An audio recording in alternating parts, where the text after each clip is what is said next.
My name is Melissa. Welcome to this half-hour Hatha class.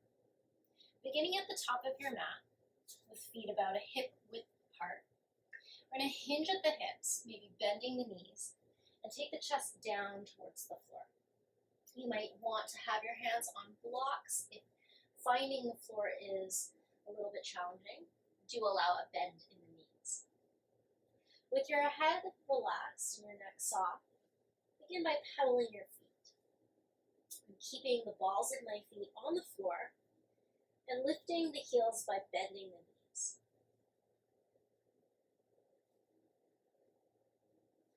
Pause with your left heel down and your right heel lifted. Nice big bend in the right knee. Let's try to walk the hands a little bit to the right. And if your hands are on blocks, you'll walk the blocks to the right. As you send your left hip back, also send it slightly out towards the right.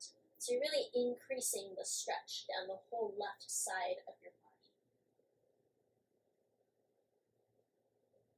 Bring your hands back towards the center, lower your right heel, and then bend your left knee. Take the hands towards the left, pressing firmly through the right heel, right outer edge of the foot. Maybe starting to feel more intensity through the hamstring, outer leg.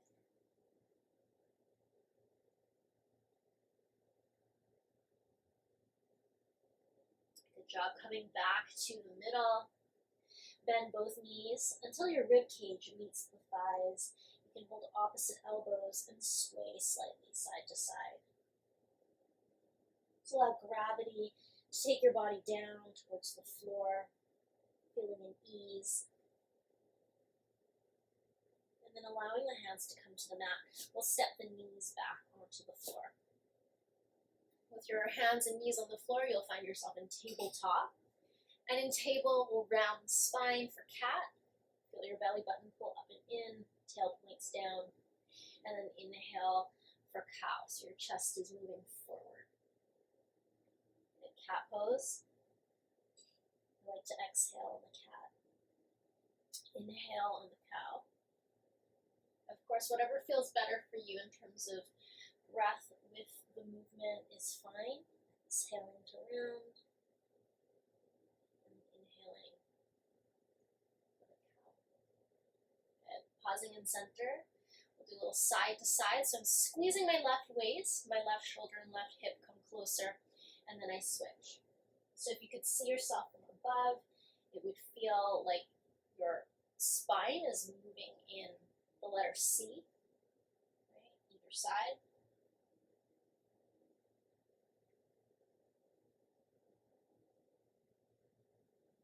And then again, pausing in the center. So we're going to combine those two movements of the cat, cow, up and down, and the side to side letter C. We're going to do some barrel rolls. So imagine there was a barrel around your midsection, and you're going to wipe the interior of the barrel with your ribs. Your arms stay straight, right, as you move your whole midsection side to side and up and down. You're going to feel a little bit more through the shoulder joints and the hip joints. Really exaggerate the movement. And then switch direction. So you can think about your middle moving a little bit like a skipping rope.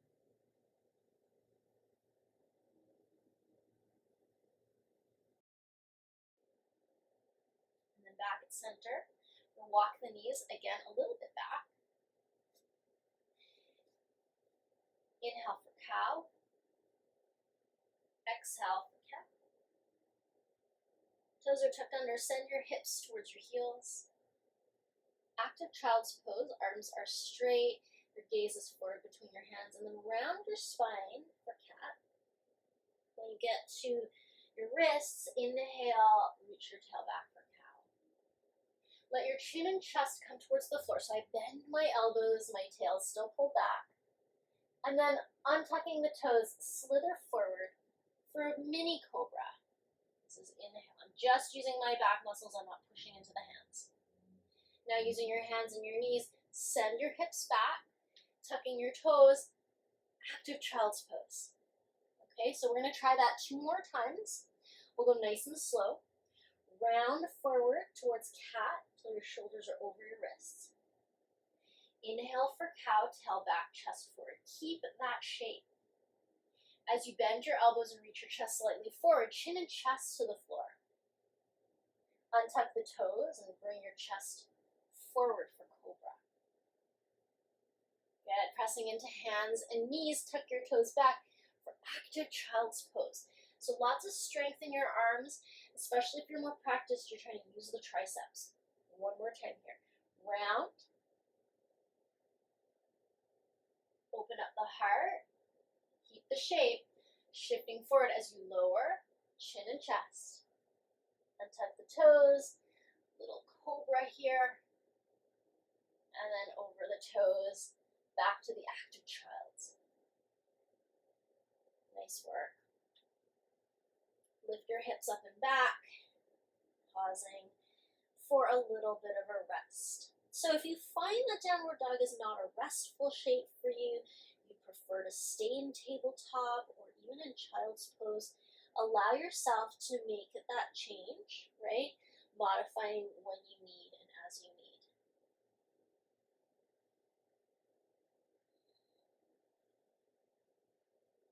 I'm going to take the right foot and step it forward to the right hand. So if you need to use your hand to move the foot or take a couple steps to make it that distance, then do so. Left knee will come to the floor and we'll inhale, arms up. So this is a kneeling lunge. My torso is upright. I have about 90 degrees in both knees. I'm just going to hold here.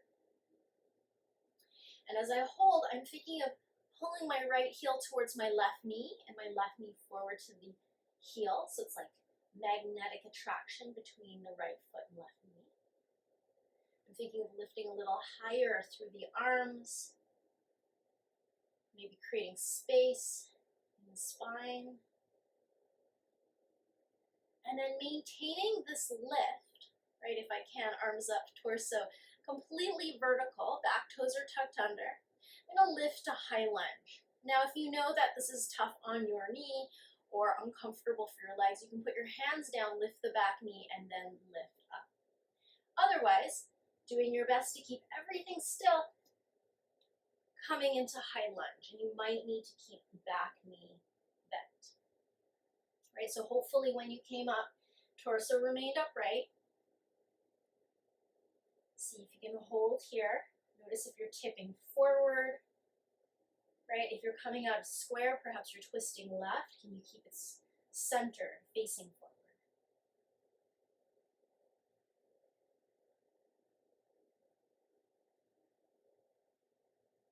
I'm going to bring my hands back down to the floor and then step my right foot back to downward facing dog.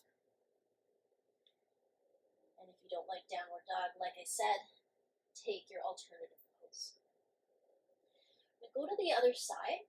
So the left foot will be stepping towards the left hand. And as I come to the left hand, the right knee will come to the mat.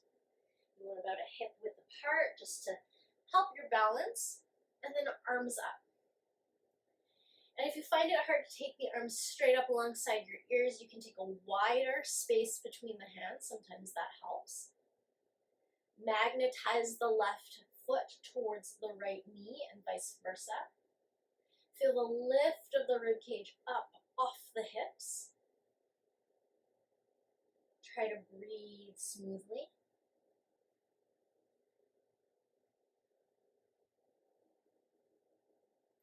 And then we're coming to the high lunge. So if you need to put your hands down first, please do so.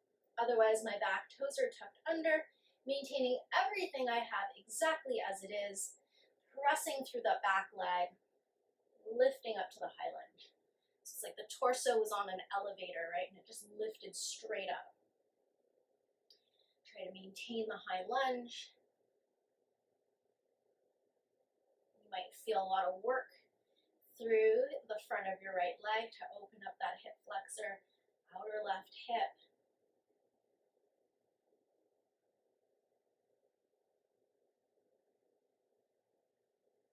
I'm going to bring the hands to the floor and take the left foot back. Again, a little bit of rest as you need.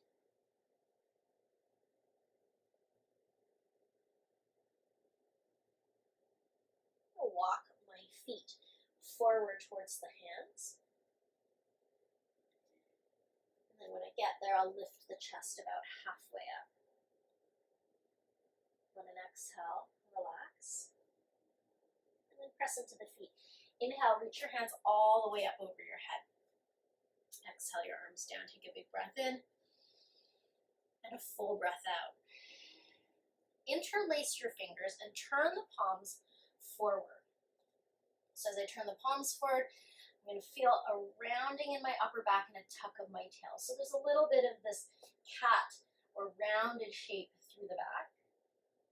Good. And then bring the arms in, W the arms, lift the chest, squeeze your shoulder blades. Good, open up the front. We're going to again interlace the fingers, round the back and tuck the tail. Pushing forward, think of rounding and hugging. Good, and then bring the elbows back, open the chest, think of a W through the arms. Can you open up the front of your hips here?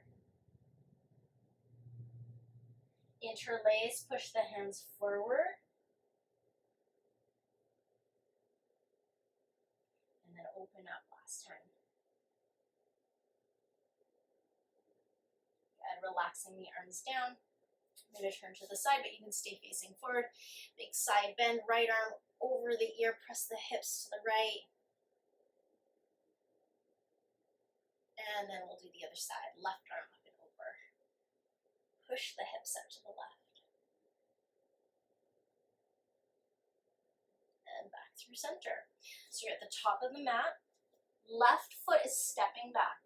So big step with the left foot. Big long step, as much as you can. We're coming into warrior two, so you need a good amount of space. Left toes are still slightly turned forward. Arms wide, and you'll take your gaze forward over the top of your right arm. Try your best to hold. And if you've been practicing for a while, maybe you can sink lower, closer to hip and knee level. In this time that you're holding, notice the sensations through your neck and your shoulders. Can you make them feel a little more at ease? Can you feel the grounding and the strength of your legs as your upper body relaxes?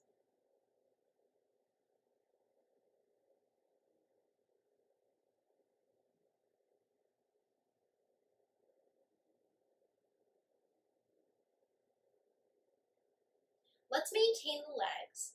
Left hand can come to rest on the left leg. Right hand, palm up, and we'll arc it back. Maybe a little bit deeper bend through the right knee. This is reverse warrior. Do your best to hold.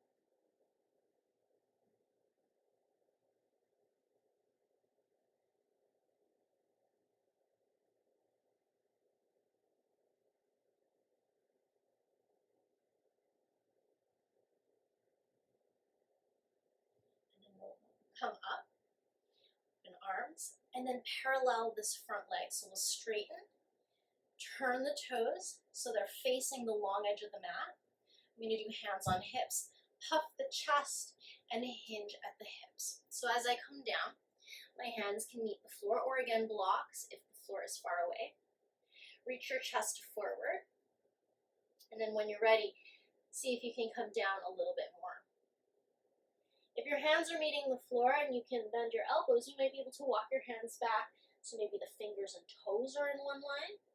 Hug the elbows a little narrower so they're about shoulder width apart. And just let your head hang down. Now notice here, if your head is touching the floor, see if you can maybe narrow the feet so that you have a bit of clearance under your head. Just gives your spine a little bit of space in which to stretch. Feel the evenness of the weight in the forefoot and the heel.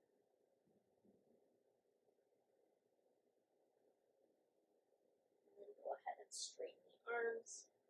If you walked your hands back, you might walk them a little bit forward. and then we're going to come back to the front of the mat. So I'm going to pivot on the feet, turning to face the front, hands on either side of the right foot, and stepping back to a downward facing dog.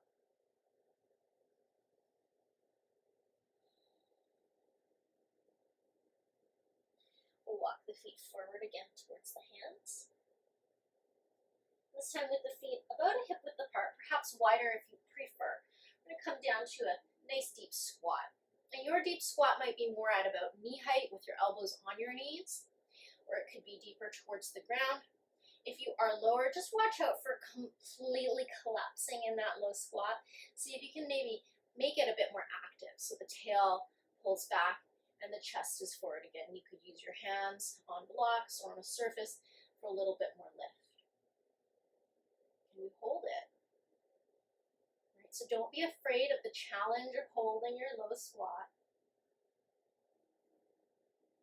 Think of the strength that you're gaining.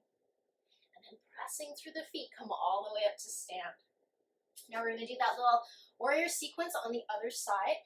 You stay at the front of your mat. I'm just turning to the other side so my working side is facing you. Left foot steps back. Long, generous stance. Maybe heel to heel alignment.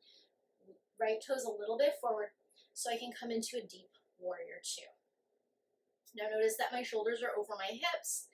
I want to keep that upright position if possible. Gaze is over the top of the left hand. Stretching wide through the fingertips.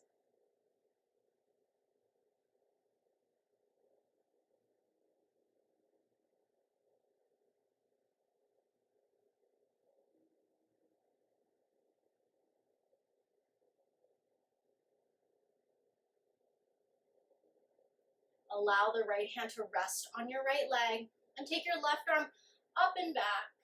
So this is a reverse warrior. Notice if you came out of the lunge of your left knee. Right? Sometimes when we start to arc back, we start to lift out of the lunge. So I'm fairly light on the right arm, so I'm not dumping a lot of weight there. Keep the work in your legs. Nice work. Come back up, straightening the front leg. Now the left toes, again, are going to point in the same direction as the right toes. Hands on hips, nice big stretch open with the chest, and we'll hinge down again from the hips. Now as I come down, hands can meet the floor just like last time, or you can hold your elbows if you just want to hang. Otherwise, a little bit more active, you might hold the sides of your ankles or shins. And then begin to pull upwards. So this idea of using your back muscles and shoulders to help bring the chest a little lower to the floor.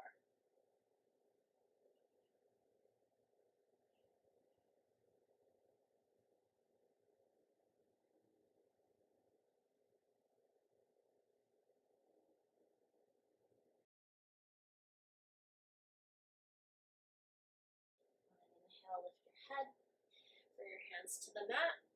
We're going to come back to the front of your mat as you pivot on the feet. And this time I'm going to step forward. So as I step forward, the feet are maybe hip width or parallel, and then we come into that little squat like we had the last time. So again, you might be up here, you might be down here. Either way, just make sure that you're remaining active through the legs. Okay, put your hands down on the mat. You can straighten out your legs. We're going to step back with the left foot. So the left foot steps back, way big, step back, and then with the hands, you're going to bring them down inside of the right foot. So you're in this really deep, low lunge, right? If you find it's really intense, you can put your left knee on the floor. Reach your heart forward, pull your shoulders back. Try to keep your toes on the right side and the knee facing forward. Just hold.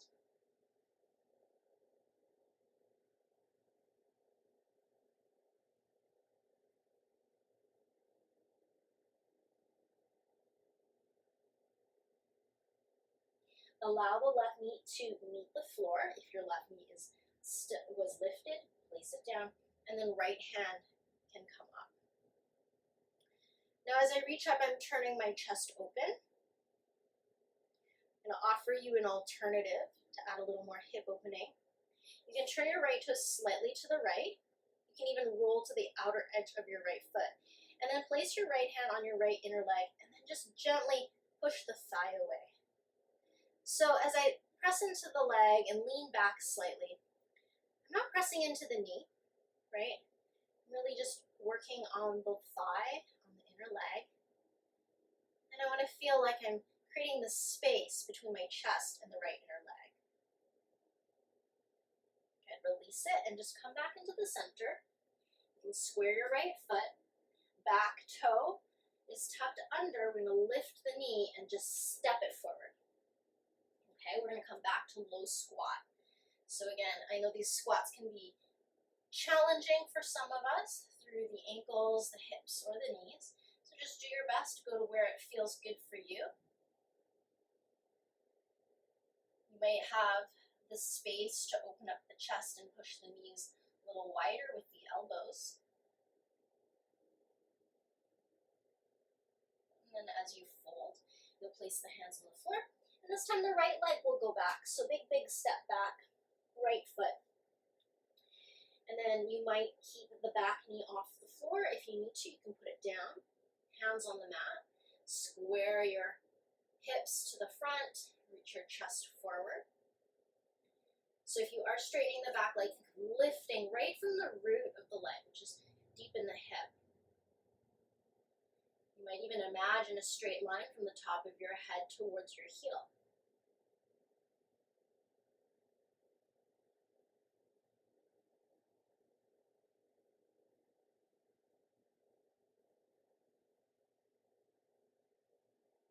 We'll place the back knee on the floor if it's lifted. We'll lift the left hand and look up. Know that you can stay here if this feels good to you.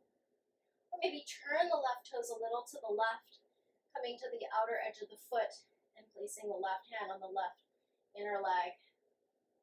As you lean back, you can send the leg away.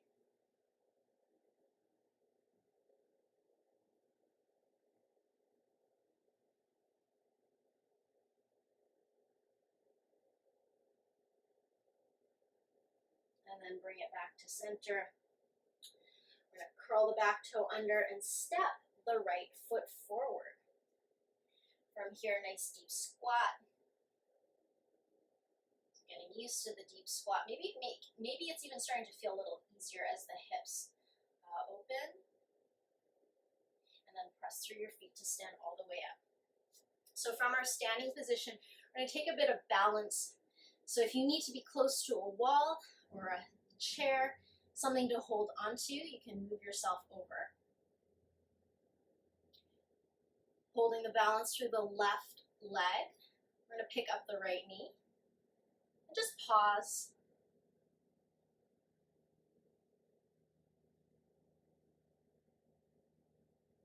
Bring the right foot down and we'll switch sides. So again, just holding the balance through the right leg. You're tall. The left knee is lifted. Notice if you're leaning back, you want to try to keep your height and your upright posture. Let's put the left foot down. Now I'm going to twist my chest to the right. Now as I twist my chest to the right, I'm doing my best to keep the hips facing forward, right? So there's not going to be a huge amount of twist, but I'll feel that effort through my obliques. Bring the chest back through center, and we'll do the other side. So now turning the chest over to the left. Again, notice if you're starting to spin your hips to the left, can you keep the right hip pulled slightly back? Helps to maintain height. Nice. And back at center. So now we're going to combine the two. If you find it really challenging, you can, of course, just do one of the halves. So we'll start with weight coming down the left leg, right knee floating, and then twisting towards the right.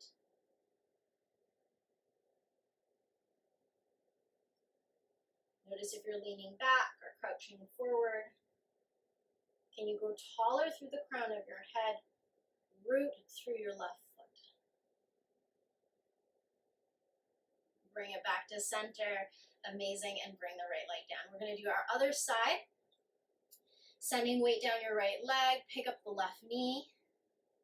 And when you're ready, start to twist to the left.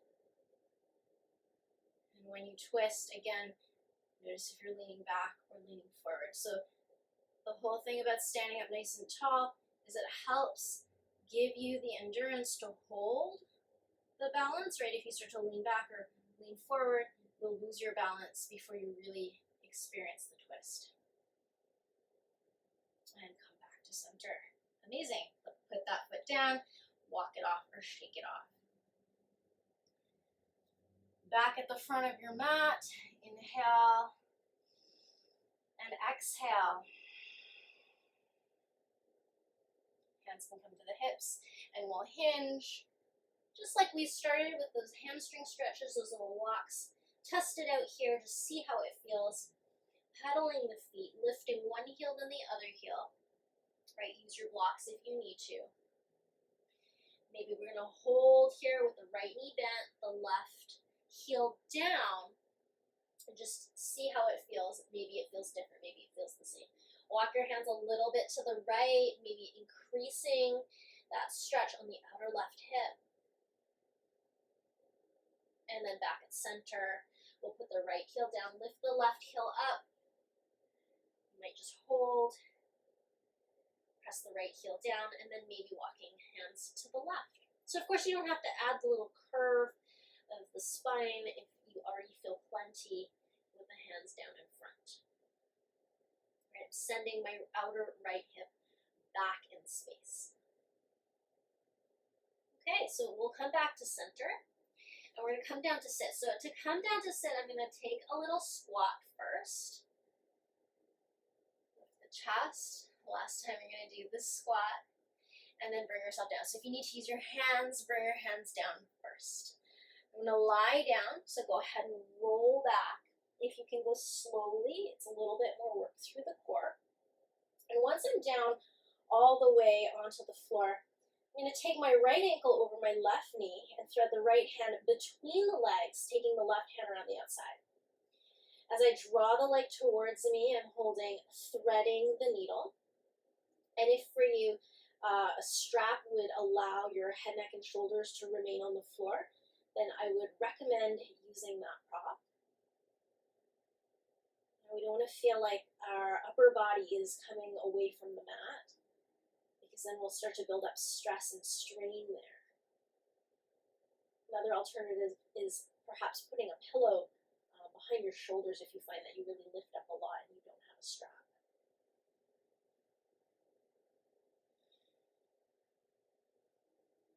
It's good to feel a little bit of pull, right? But you should be able to comfortably breathe through it. I'm going to keep the shape of the leg, but just remove the hands. So I'm going to place the left foot on the floor. I'm still in this figure 4 position through the legs, and the arms come straight down beside me. As I press into my left foot, hips come up and forward. This is a bridge with the figure 4 legs.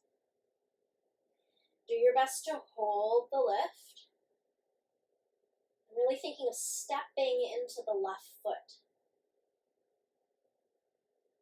And then slowly bring it down. I'll bring the right foot to the mat and the left ankle across the right knee. Left hand between the legs, right hand around the outside, or if you were using strap, you'll thread the strap through. If you have the space for the contact, right here, my left elbow and my left inner leg are meeting, I'm going to try to push it away. Yeah? And that'll just help to increase the intensity. Breathe through your nose. Perhaps you can imagine pressing all 4 corners of your back down into the ground.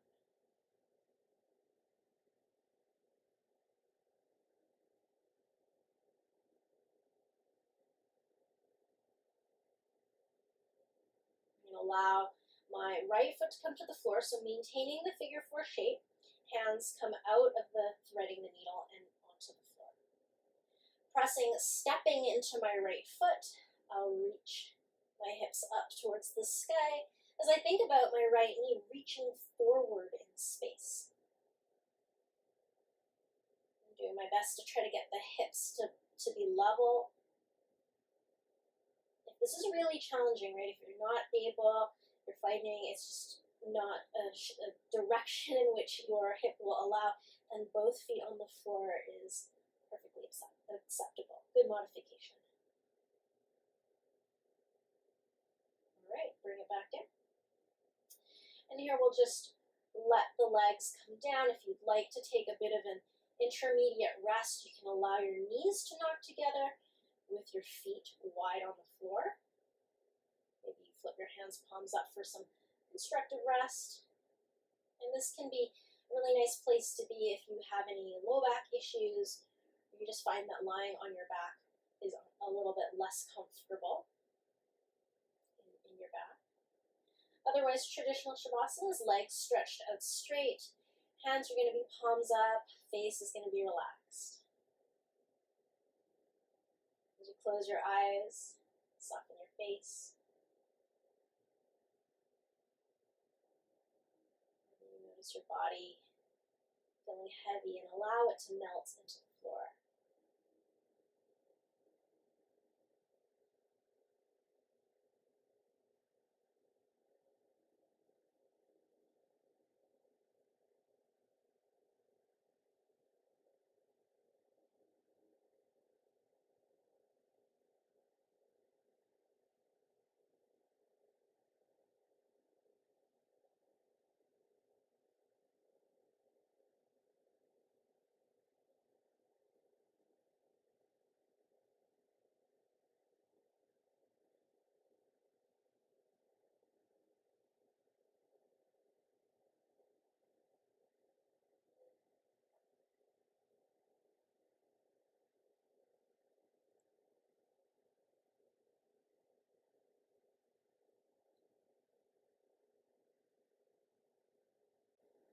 If you have the time to stay longer, another 3 or 4 minutes would be perfect. But if you need to get on with your day, start to wiggle your fingers and toes, rotating your wrists and your ankles. Bring life back to your arms and your legs. As your knees come up, shift your weight to one side. When you're ready, coming up to a comfortable seated position. Thank you so much for sharing your day with me. Thank you for your energy, for practicing yoga, and especially for all of your efforts. Have a wonderful rest of your day.